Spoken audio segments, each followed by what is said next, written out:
Thanks to everyone for being with us this week again for our weekly webinar. We have 3 speakers this week to share with you, but before that, wanted to just give another reminder for those of you who are here every week. You're probably getting tired of these reminders, but our workplace seminar is ongoing. We have 5 cities left. The list gets shorter on this slide each week, but we do still have a few locations left. Feedback we've received so far has been very positive, so it's not too late to register for our workplace seminar. So with that, I don't have any other updates. I'll just launch right into the agenda. Our first speaker today will be Lisa Feldman. Lisa is an associate down in our New York City office, and she's going to be talking about a really interesting new law that is about to come into effect. Well, she can tell you more about the status of it, but will likely become law in New York State. So I'm sorry, New York City. And it deals with discrimination on the basis of appearance. So Lisa, go right ahead and tell us about it. Sure. Next slide, please. So thank you and good afternoon, everyone. So as Kristen said, the City Council passed a bill very recently on May 11th, which would prohibit height and weight discrimination. We'll go into more detail on the next slide. But basically where we are now is it's been sent to the mayor for signature. The mayor has 30 days from May 11th to either sign the bill into law, to take no action, in which case it would automatically become law, or to veto the bill. And if there is a mayoral veto, it goes back to the City Council, who can override the veto with a 2/3 vote. And if it does become law, it would take effect 180 days thereafter. Next slide, please. So the key takeaway from this is that height and weight would be added as protected classes within the New York City human rights law for employment, housing, and public accommodations. So as with other protected characteristics under the city human rights law, it's actual or perceived. And so what this means basically is that many provisions that you are already familiar with under the New York City human rights law as being prohibited based on other protected classes would now be prohibited based on actual or perceived height and weight as well. Next slide, please. So under the employment umbrella, there are exceptions. This would not apply to any action that was taken by a covered entity based on height or weight, either when that action was required by law or regulation, or when it was permitted by regulation of the City Commission on Human Rights, who is the authority that enforces the New York City human rights law. So this permission by regulation falls into one of 2 categories, either where the commission has identified particular jobs or categories of jobs where a person's height or weight could prevent them from performing the essential requisites of the job, and the commission has not found alternative action that the entities could reasonably take to allow people who don't meet that criteria to perform the essential functions, or where it's permitted by regulation, identifying particular jobs or categories where consideration of height or weight is reasonably necessary for the execution of the normal operations of such covered entity. So I haven't seen these regulations yet, but I imagine that if this does become law, we will see those regulations promulgated soon and likely within those 180 days. And the reason I've highlighted these keywords is you'll notice them throughout the exceptions and the affirmative defenses that we'll be looking at. So they're really the key takeaways here. Next slide, please. So if those exceptions within employment do not apply, there is also an affirmative defense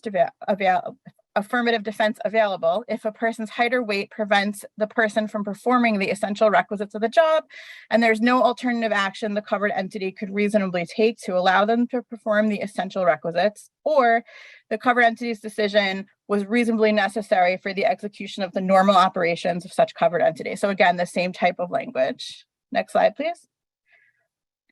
The bill does expressly state that it does not prevent a covered entity from offering incentives that support weight management as part of a voluntary wellness program. Next slide. So shifting to the public accommodation side, there are similar exceptions as we saw in employment, in that the provision would not apply to any action that was required by law or regulation or permitted by regulation adopted by the commission, allowing consideration of height or weight because it was reasonably necessary for the normal operations of that particular place or provider of accommodation, or there is no alternative action that covered entity could reasonably take to allow patrons to enjoy the use of the accommodations, advantages, services, facilities, or privileges of that place of employment, of that place or provider of public accommodation. Next slide, please. And similar again to employment, there is an affirmative defense on the public accommodation side as well, that the covered entity took an action based on a person's height or weight because it was reasonably necessary for its normal operations, and there is no alternative action the covered entity could reasonably take that would allow patrons to use or enjoy the accommodations, advantages, services, facilities, or privileges of the place or provider of public accommodation. Same words highlighted. Next slide. And it also, housing, weight, and height would also become protected classes in housing under the city human rights law, but here there are no exceptions or affirmative defenses that are added to the law, unlike what we saw in employment and public accommodations. Next slide. So the key takeaway here is that there is pending legislation, similar pending legislation at the state level. So even though this is a New York City human rights law, currently all employers should really take note. There's also additional New York City pending legislation on appearance discrimination, which would prohibit employment discrimination on the basis of tattoos. So preventing appearance discrimination is the clear legislative direction that we're going in. So just if you come away with anything, just keep this in mind going forward. And we at Bond are closely monitoring the city bill and the state bills to see what the next steps are, and we will keep you posted. Thank you. Thank you so much, Lisa. Really helpful. I think that we aptly named this section of the webinar about, I think what it said was New York State next, ? Or something like that. I think in all of our experiences, once something becomes law in New York City, when it comes to these types of employment protections, it's pretty inevitable that it's going to travel up the Hudson to Albany and become state law eventually. It really is just a matter of time. Another thing that I found interesting, Lisa, is that as I was actually looking at this somewhat recently, New York City is not the first city to do this. So, if we have anyone on the webinar out here in Binghamton, it's already the law locally in Binghamton. And I know we have many people here that are not necessarily in New York State. I just recently ran across the fact that this is the law already in Detroit, Michigan. And there are definitely other jurisdictions. So I would consider this the next wave of employment protections when you're talking about employment discrimination. So really helpful. We'll definitely be keeping a really close eye on this one. So let's shift gears a bit out of our employment world where I live and where I tend to spend some time. But another great topic, because it really is important to every organization. So we have with us Jeff Shear, who is a partner in our Syracuse office, and he's going to just talk about digital signatures and what you need to know if you're trying to move away from paper in your office and rely on digital signatures. Thanks for coming today, Jeff. There we go. All right. Thanks, Kristen. Yeah, I figured that out. So you figure after like 3 years of doing this, we'd all figure it out by now. Chris and I were joking that this all started back, this all kicked off back when we were dealing with the pandemic in its height. And I was talking about paycheck, the loans, and we were talking about all sorts of interesting benefits that we had to deal with. But now we're on to bigger and better things, talking today about digital signatures. So it's good to see everybody again. I think we can kick this off and go to the first slide. There we go. Okay, so what I want to talk about today is, we've all seen the digital signatures, and we're probably all wondering, is it kosher? Does it work? Do I have to provide a wet signature at some point? So I just wanted to give a little bit of the ABCs of digital signatures and, what's good, what may not be good, what you might need a wet signature on, and, where we stand with this. And I think one of the first things I realized when I was, putting this together is there has been a federal law on this and a state law since 2000. It really only seems that it's been, somewhat recently that you've really seen a proliferation of digital signatures. But the federal law, the United States Electronic Signatures and Global National Commerce Act, was in 2000. New York state law first came into play in 1999. And was updated in 2002 to be consistent with the federal law. Other jurisdictions around the same time adopted the Uniform Electronic Transactions Act, right around the same time. So, it's funny. I think back, the year 2000 was like 23 years ago that we've been allowed to have digital signatures, but I really think it's only been the last 5 or 6 or 7 that we've really seen it, especially the last 3 when, for a period of time, we couldn't even meet in person. I think we can go to the next slide here. All right, so the basic premise of the federal law and the uniform law is that if a contract or record or signature is signed digitally or electronically, it can't be denied legal effect. And I have two bullets that basically say the same thing, right? The contract related to a transaction can't be denied legal effect because it's an electronic signature. So if you have a contract that's signed by two individuals, and as long as it complies with all the other requirements, which we're going to go through, you can't say, well, you know what, that contract's not enforceable because it wasn't really signed by one of the parties signing it. They signed it via DocuSign, or they used their iPad and they just put like a scribble on it that looks like their signature. You can't really use that as a defense. So if you have a contract that fits, that fits all the requirements, that it's a binding, valid contract, and you can't use that as some sort of defense to get out of an obligation. All right, we can jump to the next slide here. So you might be asking yourself, all right, what is a valid electronic signature? How do I know that that this works? So number one, the parties have to really intend to sign it digitally. So, how do you measure intent? Well, if you're going to contest a contract that's digitally signed, both parties are going to have to come up and say, you know what, yes, I intended to sign it digitally, whether it was through like DocuSign, some like Adobe application, again, through like just using your finger or a pen on an iPad or some other tablet. Parties have to intend to sign it. All right.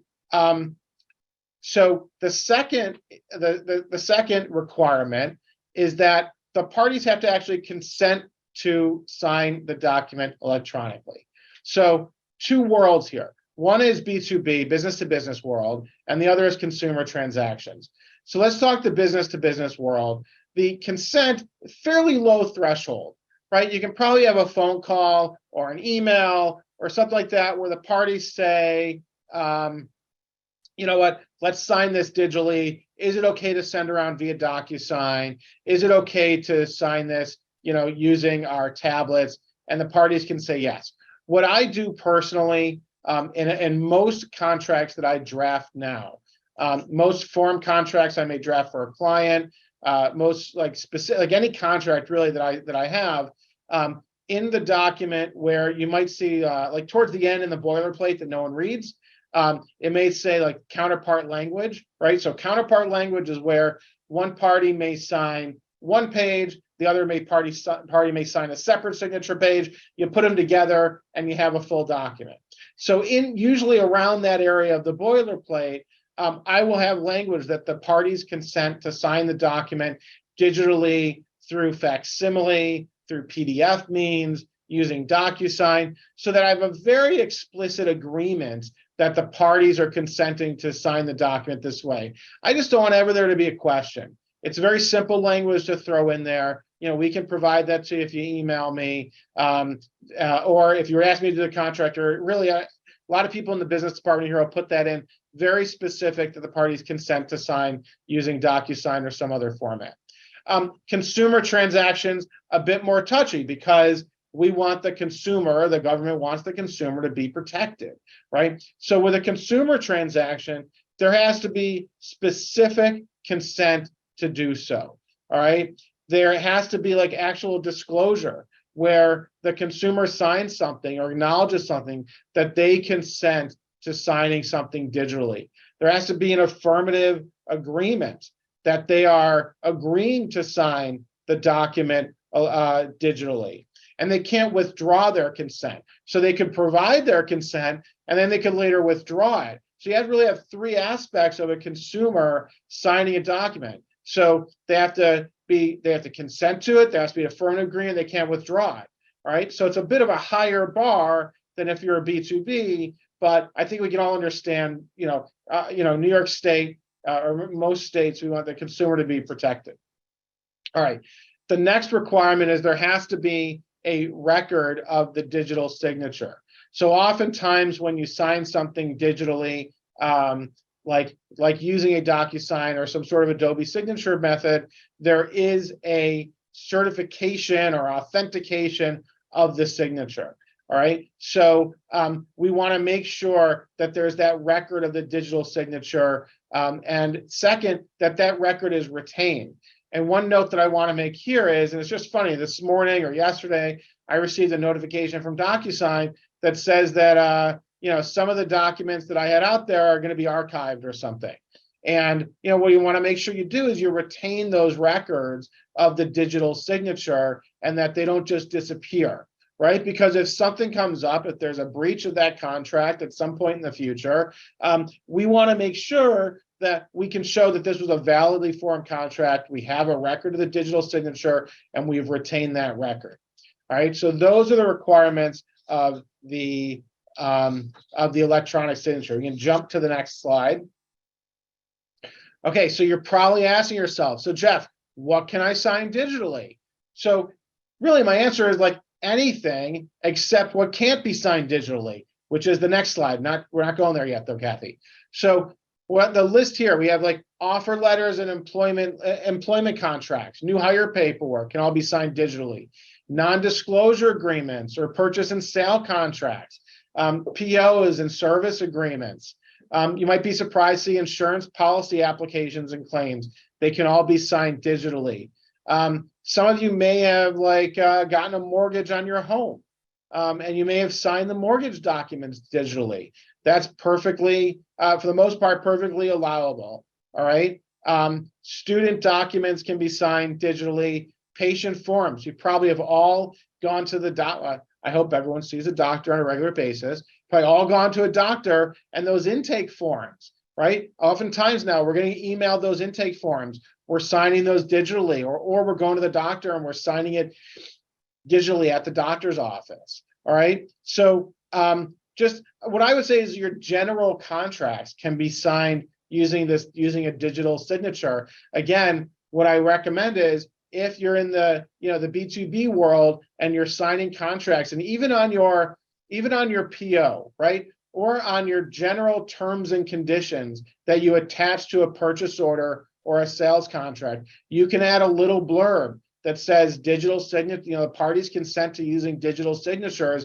Very simple, but also you're not going to have a customer come back and say, well, I didn't sign that properly, therefore the PO isn't binding, and I don't have to perform, right? So very simple. If you want to add it to your standard terms and conditions, a little blurb that says digital signatures are perfectly acceptable. But you can see here, very broad list of what can be signed. So now you're probably saying, well, Jeff, what are the exceptions? What can't be signed digitally? So now we can go to the next slide.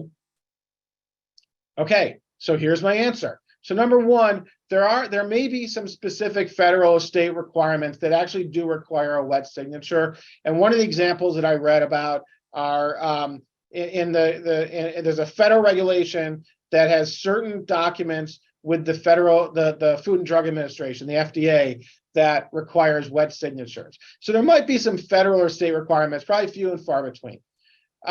But here's a list of some of wet signatures that are going to be required. Some of this will not come as a surprise.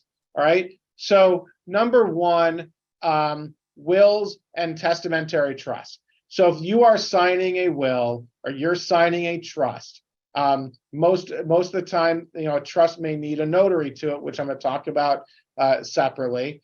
But if you're signing your will, that is going to require a wet, real signature.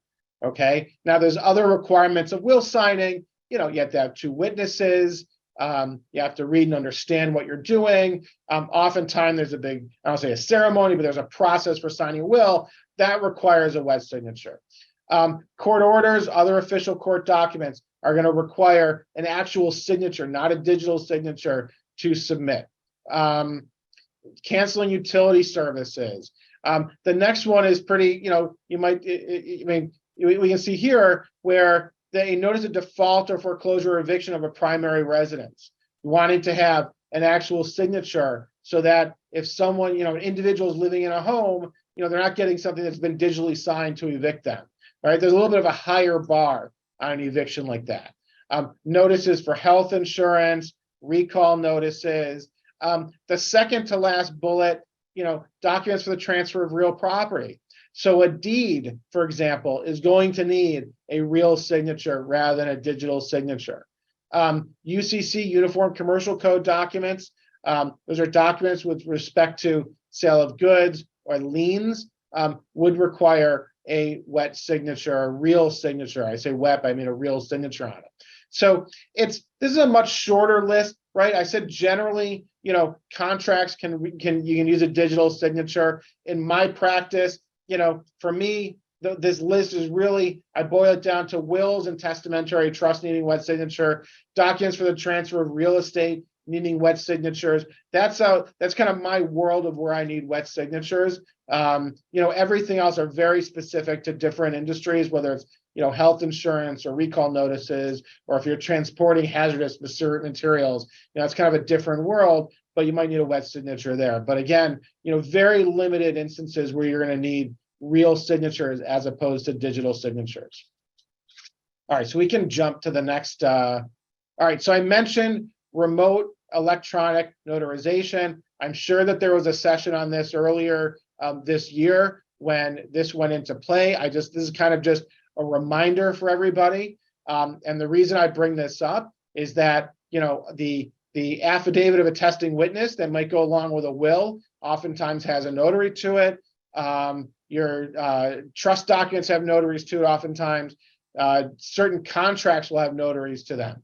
Now, if you can sign your contract via digital means, New York law does allow notarization electronically without the need for everyone to be physically present. The signer may be located in another state, but to do this, the notaries, and for those of you that are on the call today, there are probably a few notaries. I'm one myself. I'm going to tell you, I have not gone through this process. My preference is to be in person when I'm notarizing something right now. For notaries, you have to be registered that you are performing these acts electronically.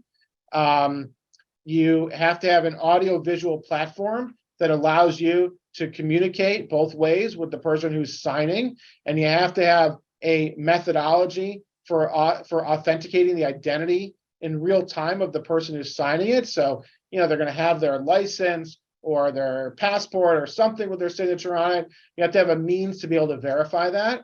The notary, and this is kind of where people get hung up, has to have an electronic stamp that they only use for electronic notary acts. And the reason I wanted to bring this up, last, and I'm going to tell you the reason I bring this up, last is there's got to be a recording of the electronic notarization that's maintained for a minimum of 10 years. All right. So there's a lot of requirements for a notary. So my suggestion is, if anyone on the call here is signing something and you have a notary that's not with you, that's, that is saying, I can notarize this not being in the same room with you. Now you have a list of things to make sure that their notary is going to be valid. If they don't have an electronic stamp, if they don't have the right audio-visual platform, if they are not registered to notarize something electronically, what their notary may not be valid. Okay. So what I'm saying is that if you are in a situation where having something notarized through video means, ask a few questions to make sure it's going to be a valid notary and you're getting what you paid for. Okay. So that's why I wanted to bring this up. But I thought kind of reminding everybody of the remote electronic notarization in conjunction with a discussion on digital signatures kind of went hand in hand. So I think that's all I had to talk about today. Happy to answer any questions that may come up in the Q&A. And I'm really glad, Kristen, you had me back on the show. I really appreciate it. Thank you. It's great to have you back, Jeff. Thank you for being here today. And I noted there are several questions in the Q&A. If you can take a look, Jeff. I know one of them ties to a topic that we had a few weeks ago, which is I-9s. And the question is, can you sign an I-9 electronically? And I think the answer is that yes, you can. But that's a really good example of what Jeff was talking about, that sometimes you can, but there's a lot of hoops that you have to jump through to do it a certain way. And so that would be one where I would caution, if you're going to do it, make sure you're getting guidance on the actual requirements that you have to make the electronic signature valid on an I-9. Have you encountered that before, Jeff? I haven't encountered that before, but I think it would be treated the same as other tax forms. So I'll kind of circle back and just confirm that signing tax forms or I-9s are valid. Okay. or other hoops. But I agree with you. I think if there's ever a question, can it be done or not? And you have a way to get something done with a wet signature, go with the wet signature so you don't have the issue, right? Yeah. So I think so, that's always the safest thing to do. But again, our world does allow digital signatures in so many instances. Okay, great. Let's go on to our next topic. Again, thank you, Jeff. Our next presenter is Stephanie Fedorka, who's an associate. And I was going to say Syracuse office, but I guess Rochester office, Stephanie splits her time. So forgot about that.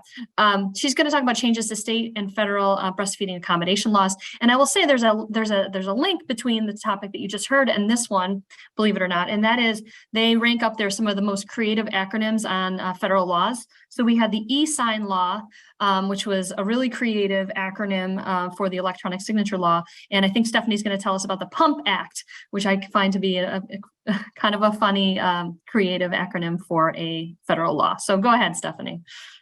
Thanks so much, Kristen. Thanks for having me on today. Kathy, you can advance to the next slide, please. So there's a lot of content. I'll warn you ahead of time. There's a lot of content on the slides themselves because I like that you can take them back with you and revisit them if you need to. But we're going to cover a lot of updates with respect to the federal laws and the state laws and give you some employer to-do list and some practice tips to make sure that you're complying with these changes moving forward. At the federal level, we're going to talk about what Kristen alluded to, the PUMP Act, the Providing Urgent Maternal Protections for Nursing Mothers Act, and the Pregnant Workers Fairness Act. And then we're going to talk about the amendments to New York Labor Law Section 206C, which is the New York state law that has to do with rights and protections for employees that need to express breast milk in the workplace. So advance to the next slide, please. Thank you. So the Federal PUMP Act was enacted back in December. It should say 2022. I apologize. We're not looking into the future. And it amends the Fair Labor Standards Act to expand protections that were previously provided for employees under the FLSA, the Fair Labor Standards Act. And I'll talk a little bit about those changes on the next slide. It became effective the day it was signed, December 29th, 2022. But for additional remedies for violations, that effective date didn't go into effect until April 28th of 2023. The Department of Labor recently published guidance with respect to the PUMP Act and the changes. So there's a field assistance bulletin dated May 17th, an updated fact sheet from the Wage and Hour Division, and updated FAQs with respect to employee rights under the federal law. And we'll talk about the differences between the federal and the state law. I think for purposes of employers who have New York employees, which I'm sure most of you, if not all of you do, because you're tuning into the webinar, the state law is much more protective and has been beyond the requirements of the FLSA. So these changes are notable, but the New York state law has much more significant updates and protections that we'll talk about in terms of compliance with both laws. Advance to the next slide, please. So what did the PUMP Act do? Now, under the federal, it changed the federal law, the FLSA, which I referenced, to apply to all employees of an FLSA covered employer. Previously, the federal law technically only applied to non-exempt employees of FLSA covered employers.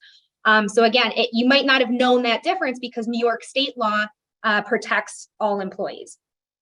There are special rules for certain rail carrier and motor coach employees, and airline flight crew members are not covered under this law, but have other laws that may apply to them with respect to expression of breast milk in the workplace. Under the new law, the state of the law now, under the PUMP Act, employees have the right to take reasonable break time to express breast milk for their nursing child each time an employee has a need to express the milk for up to 1 year after the child's birth. The law also requires employers to provide a space to pump, which under the federal law and applicable guidance, it has to be a place other than a bathroom that's shielded from view and free from intrusion from coworkers and the public, which is similar to the New York state requirements. And it has to be functional. There has to be a place to sit, a flat surface other than the floor to place a pump on. An employee should have a place to safely store breast milk while at work, whether that's an insulated cooler, personal cooler, or access to a refrigerator that's provided to other employees in the workplace. And there's recommendations in the guidance to provide access to electricity and close proximity to a sink if possible. There's an updated FLSA poster that you may have heard about, dated April of 2023. That updated poster, which you should have posted in your workplace, has these changes. It reflects the changes from the PUMP Act. Retaliation is prohibited. Again, this is not new, but always a good reminder when we're talking about federal protections for an employee's rights with respect to expressing breast milk in the workplace. So employees are protected from retaliation for asking to use this break time or taking the break time itself. And now one of the big changes here under the PUMP Act is that it created a private right of action for violations under the law that occur on or after April 28th. Remedies include back pay, liquidated damages, attorney's fees, and costs. I think important to note is that there is an employee notice requirement and a 10-day time to cure for the employer if the employee is alleging that they have not been provided an adequate space to express breast milk in the workplace under certain circumstances. There are exceptions to that 10-day, to that notice and 10-day time to cure rule. But there's no notice requirement for a violation of being denied reasonable break time or for going to file a complaint with the U.S. Department of Labor, Wage, and Hour Division. Next slide, please. Additionally, the PUMP Act provided what I call clarifications. They're not exactly new, but they're pretty explicit now. So it clarified that employees don't need to be paid for these breaks unless the breaks would need to be paid under federal or state law or municipal ordinance. So as a reminder, again, this isn't really a change. This is what we know in terms of what the federal law requires in terms of paid and unpaid breaks. Generally, breaks of 20 minutes or less are considered hours worked and therefore have to be paid. 20 breaks that are 20 minutes or more, or I should say greater than 20 minutes, don't have to be paid unless otherwise required by state or local law. If an employee is not completely relieved of their duties while they're taking these breaks, then that would be considered hours worked as well and be required to be paid. And if an employee utilizes other break time provided to all other employees by the employer, then the employee has to be treated the same way if they're using that provided break time for expression of breast milk. So if you provide your employees with, a 30-minute paid meal break, and the employee uses that 30-minute paid meal break to express breast milk, then they need to be paid for that time, consistent with folks that are using that paid meal break for not expressing breast milk. And protections apply to remote workers on the same basis. So the law and the guidance is now clear that those entitlements and protections to take the break time also apply to remote workers. And some of the space in terms of privacy provisions also apply as well. Next slide, please. There's a very narrow exemption for small employers. So the law does recognize that employers with 50 or fewer employees, if compliance would impose an undue hardship, then the exemption could apply. I think I caution employers always with taking advantage of these exemptions that have an undue hardship standard, because the employer is going to have the burden of demonstrating an undue hardship, and it's a high burden. These cases would be evaluated on an individual employee basis or a case-by-case basis, and an employer is going to have to show significant difficulty or expense with respect to compliance in light of their size, financial resources, nature and structure of their business, et cetera. So it's more than just, this is difficult and we don't want to do this. You'll have to demonstrate something to a division or a U.S. Department of Labor investigator or to a jury or a judge as to why and how specifically you are unable to comply based on those factors. Next slide, please.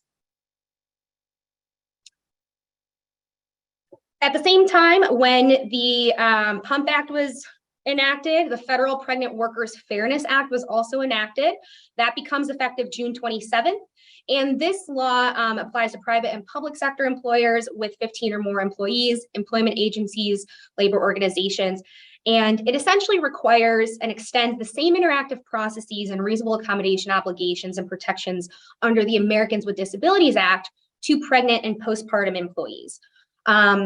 So employers have to provide employees with known limitations related to pregnancy, childbirth, or related medical conditions, unless an accommodation would cause the employer an undue hardship. So it bridges that gap is the purpose of this law. Previously, under the Americans with Disabilities Act alone, pregnancy was not in and of itself a disability, and therefore only individuals who were pregnant who had they had to meet that definition of having a disability under the ADA, were entitled to those reasonable accommodations and protections, and they had to be essentially treated similarly to individuals who had a disability that were not pregnancy related. This intends to bridge that gap and now recognize that there is this same obligation for reasonable accommodations to pregnant employees or postpartum employees. Next slide, please. Notably, in the law itself, it makes clear that covered employers cannot require an employee to accept an accommodation. So you can't impose an accommodation on an employee without discussion about the accommodation with that employee. You can't deny a job or other employment opportunities to a qualified employee or applicant because of their need for a reasonable accommodation, again, identical to the ADA prohibitions. You can't require an employee to take leave if another reasonable accommodation can be provided under these circumstances that would allow the employee to keep working. Again, similar, you can't impose a particular type of reasonable accommodation on the employee, and you can't retaliate against an individual for reporting or opposing discrimination under the law or participating in investigation, for example, of a violation of the PWFA, or otherwise interfere with an individual's rights under the PWFA. Next slide, please. So now moving into the New York State amendments, we talked about this, I think it was on the webinar way back in December when this law was passed. So the law was enacted back in December of 2022, but doesn't go into effect officially until June 7th. So I thought it was worth, bringing it up again to remind employers, because this law has, while similar to the PUMP Act, has much more specific requirements and obligations on covered employers. So like I referenced earlier, this law applies to all private and public employers in New York State, regardless of size. And identical to the language in the federal law, employers have to provide a reasonable unpaid break time or allow employees to use paid break time or meal time each time an employee has a reasonable need to express breast milk. And under the New York State law, employees have this right for up to 3 years following childbirth. So significantly longer than under the federal law, which just provides for 1 year. Next slide, please. The space requirements under the New York law are much more specific than the state or the federal law, rather. An employer has to either designate a room or location or make a room or location available upon request by an employee for the expression of breast milk.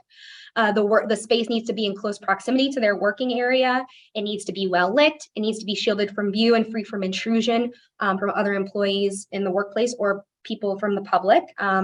It cannot be a restroom or toilet stall. And at a minimum, it needs to include the following, minimum requirements in this space: a chair, a working surface, nearby access to clean running water, an electrical outlet, if the workplace has access to electricity, and an employer has to allow access to a refrigerator for storage of breast milk if the employer has a refrigerator in the workplace. If the room that is designated cannot be solely designated to that employee, say it's a multi-purpose room and it needs to be used for other reasons, not just expression of breast milk, then the room needs to be made available to an employee who needs to express breast milk when they need it, and can't be used by any other employee while that nursing employee is utilizing that space. And an employer is going to have to provide notice to all other employees when that room is designated as a place for the expression of breast milk. Again, I think to protect privacy and ensure that there's no intrusion or that space is not available to that employee when they need it to express breast milk. Next slide, please. We talked about the undue hardship standard. Similarly, under the New York labor law, there is an undue hardship exception, but again, it's a very high standard to prove, and it's very, very fact specific. It can't be speculative. An employer is going to have to be prepared to prove either to an investigator or a jury or a judge that there is a significant difficulty or expense that has to do, factors to consider are the employer's size, financial resources, nature or structure of the business. But even if an employer can't provide those minimum accommodation provisions, which were the chair, the electricity, et cetera, a table, then an employer still has to make reasonable efforts to provide some other location, even if it doesn't include all of those minimum accommodation provisions. That still has to be closed in proximity to the work area where an employee can express breast milk in private. So again, these things are not to be taken lightly. The undue hardship standard is going to necessarily require very specific factually specific circumstances and facts in order to prove, and for an employer to feel confident that they would be able to prove that this is, pretty near impossible, maybe not completely, but it is so, it really would be a burden and hardship on the employer to comply with those minimum accommodation provisions.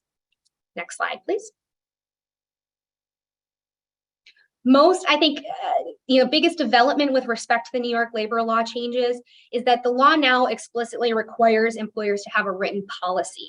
The New York State Department of Labor is supposed to develop and implement a written policy for employers to utilize.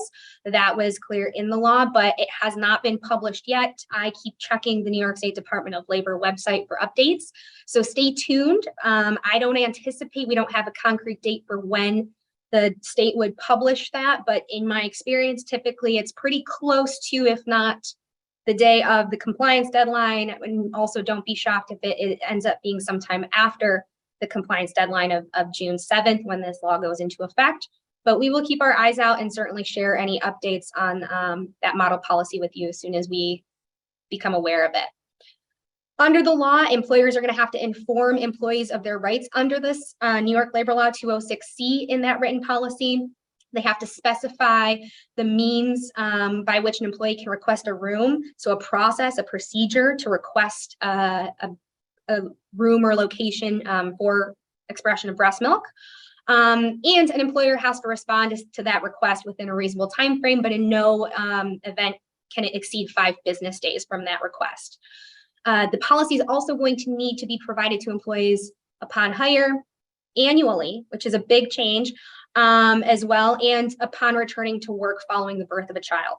So all of those provisions are going to need to be in that written policy, and the policy is going to need to be distributed to employees much more frequently than you probably previously have. Next slide, please. So practice tips, I think it's important when talking about this topic that this is a sensitive and very personal subject to individuals, and that needs are going to vary based on the employee and their child. Employers should not just assume what the employee needs. I think a lot of times we say a breast or breastfeeding break should take, or expression of breast milk break should take 20 to 30 minutes every 3 hours. While that is, a pretty common frequency, that might not necessarily be what an employee needs. And the law is specific in the sense that it turns on what the employee will need, not, it doesn't prescribe any specific limitations on how frequent an employee can take those breaks. Needs can change, and they do change over time, right? So we're talking about an up to 3-year period following the birth of the child. What the employee may need over that 3-year period is likely to change.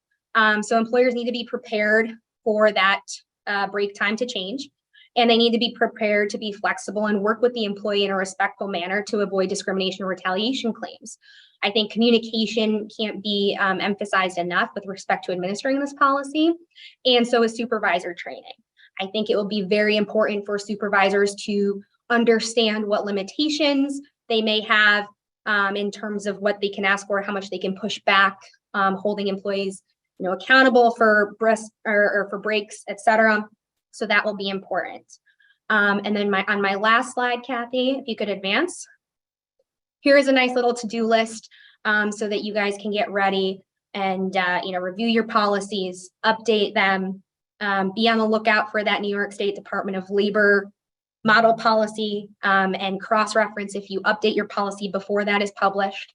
Update any reasonable accommodation policy that you might have to acknowledge these new obligations under the federal law as well. And think about suitable locations. Is there a place that you can designate, permanently or semi-permanently in your workplace or not? And train supervisors and managers on your policies and procedures for handling these types of requests and accommodation for accommodations and lactation breaks. So That's all I've got. Okay, thanks so much. And that brings us right to the end here, just 1 minute over. So thanks for your time, everyone, and being here.